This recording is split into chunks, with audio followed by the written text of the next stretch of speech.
2019, por culpa, por supuesto, del coronavirus. Jaime Romano, socio de Consultón. Jaime, buenos días. Buenos días. ¿Qué tal? ¿Cómo estáis? Buenos días, muy bien. La sostenibilidad es un driver de negocio no solo para grandes empresas, también para las de segmento mediano. Mira mucho ellas en este año en el que la sostenibilidad es el punto de mira y en la proyección a largo plazo de las empresas. Bueno, has comentado muy importantes. Por un lado, la palabra sostenibilidad y por otro, nuevas obligaciones, ¿no? Al final, la sostenibilidad, digamos, por definición, ¿no? Es un conjunto de estrategias que combinan todos los aspectos de una compañía en términos económicos, en términos de impacto social y en términos de impacto medioambiental, ¿no? Es decir, es una auténtica estrategia transversal y además integradora, porque cubre prácticamente todos los aspectos de la empresa, ¿no? Y todo esto, ¿cómo se refleja en una nueva obligación, ¿no? Pues se refleja básicamente a través de la información y del reporting. Es decir, las compañías, hasta ahora 500 empleados, a partir de este año de más de 250 empleados, tienen la obligación, digamos, de contar públicamente aquellos aspectos que están realizando en materia de sostenibilidad, ¿no? Al final se trata de fomentar la transparencia y se trata de fomentar, digamos, la información que ofrecen las empresas al mercado. ¿Cuál es el objetivo principal de que las empresas recojan datos sobre su impacto al medio ambiente? A ver, la parte de medio ambiente, digamos, es uno de los apartados fundamentales de estas nuevas obligaciones, ¿no? Cuando hablamos de aspectos relacionados con el medio ambiente, estamos hablando de temas relacionados con la contaminación y los índices que miden, por ejemplo, las emisiones de carbono, estamos hablando de cambio climático, ¿no? Elementos que miden todas las emisiones de gases de efecto invernadero. Todas las empresas, pero no solamente las empresas privadas, las empresas públicas también. Ayer mismo salió la noticia de la inversión que el Ayuntamiento de Madrid, por ejemplo, va a hacer en este tipo de medidas, ¿no? Para reducir las emisiones de gases de efecto invernadero. Hablamos también, cuando hablamos de medio ambiente, de gestión de residuos, ¿no? Hablamos también del uso intensivo digamos, de materias primarias, del agua, de las materias naturales, del uso de la energía, sobre todo de la energía renovable, ¿no? Yo creo que, lógicamente, la información asociada a este tipo de elementos es fundamental, ¿no? Para que, digamos, el mercado vea cómo estás actuando en este tipo de cosas.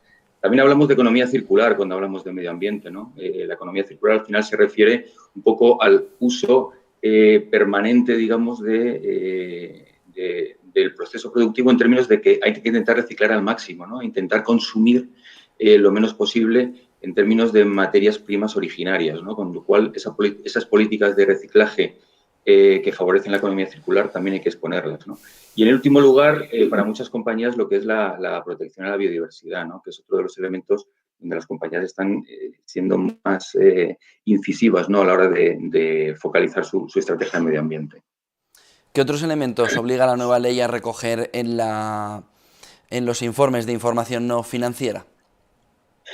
Bueno, yo diría que esta información no financiera tiene 5 grandes bloques. El primero es la parte de medio ambiente, que básicamente he intentado explicaros cuáles son los parámetros fundamentales. Las otras 4 áreas fundamentales. La primera tiene que ver con todos los aspectos de recursos humanos / aspectos sociales, porque aquí estamos hablando de aspectos relacionados con el entorno laboral, con la formación de los empleados, con la estrategia de la compañía en términos, por ejemplo, de discapacidad, la organización del trabajo, las medidas que se toman en términos de salud y seguridad en el trabajo y, por supuesto, y como una de las grandes, yo diría, piezas, ¿no? de este apartado, todo lo relacionado con el mundo de la igualdad, ¿no? Y todo lo relacionado con el mundo de la brecha salarial, ¿no? Que lógicamente está muy en boga y es uno de los puntos fundamentales de este apartado, ¿no? de recursos humanos. El segundo gran apartado es la parte de derechos humanos, tanto desde el análisis del cumplimiento de la debida diligencia de los derechos humanos, como también todo lo que tiene que ver con aquellas estrategias que intentan, bueno, de alguna manera impedir cualquier elemento que suponga, bueno, pues incumplimiento de las políticas mundiales en términos de derechos humanos o de su vulneración, ¿no? Tercer bloque, hablaríamos de temas relacionados con qué medidas tienen las compañías relacionadas con la cobertura de prácticas fraudulentas, ¿no? Corrupción, soborno, prevención de blanqueo de capitales, que son fundamentalmente digamos, las que recogen este apartado, ¿no? Y en último lugar, como cuarto gran bloque, yo diría, aquí hablamos de una información de la sociedad desde el punto de vista de compromiso. Es decir, ¿cuál es el compromiso de la sociedad, por ejemplo, en términos con sus clientes o con sus consumidores? Por ejemplo, cómo tienen recogidos los sistemas de quejas y de reclamaciones de los mismos, cuál es la política, digamos, de contratación y mantenimiento de relación con sus proveedores fundamentales. También hablaríamos de la parte impositiva, es decir, pagamos impuestos, sí, pagamos en estos países o en estos lugares, ¿a qué destinamos o qué parte de los impuestos nos gustaría que fuera destinada a ciertas políticas que tengan que ver con el mundo de la sostenibilidad, ¿no? Todos estos aspectos más generales son, como digo, los 4 bloques que recogen la información no financiera junto con el quinto, que era la parte de medio ambiente. ¿Qué consejos les daríais vosotros que ya estáis con toda esta parte ya aprendida a las empresas que todavía no se han enfrentado a ello? Bueno, vamos a ver. Yo lo que primero que diría es que las empresas tienen que hacer una reflexión interna. Tienen que hacer una reflexión interna de en qué punto se quieren posicionar en términos de sostenibilidad. Al final, la información no financiera es un reflejo del compromiso de la compañía con la sostenibilidad. Pero tiene que ser un compromiso real. Es decir, muchos hemos hablado de conceptos tipo greenwashing, que lo que vienen a reflejar es un poco, lo he escuchado en algún foro, una especie de ecopostureo, ¿no? En el sentido de expongo públicamente y me gasto dinero en campañas de marketing para exponer lo que hago, pero realmente no tomo iniciativas internas para tomar esas medidas que realmente favorecen la sostenibilidad, ¿no?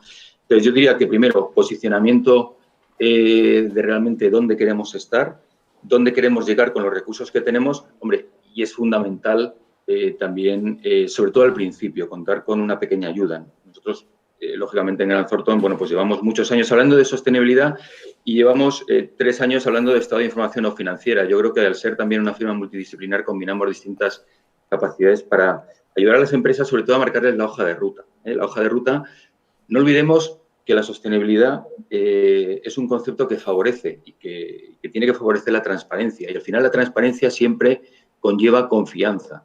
Y la confianza en este momento que ofrezcan las compañías al mercado es fundamental.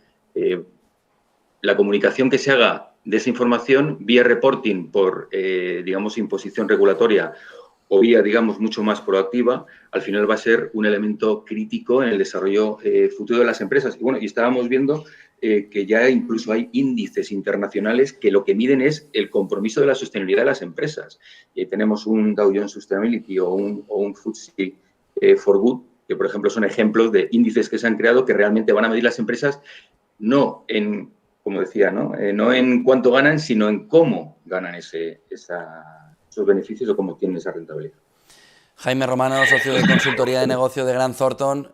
Buen día y buen negocio. Muchas gracias por estar con nosotros. Muchísimas gracias a vosotros. Un saludo. 9:31, un momentito de publicidad y analizamos medio y largo plazo con José María Luna y analizamos también con José Luis Herrera qué hacer hoy si queremos también tomar posiciones en el mercado. Enseguida volvemos.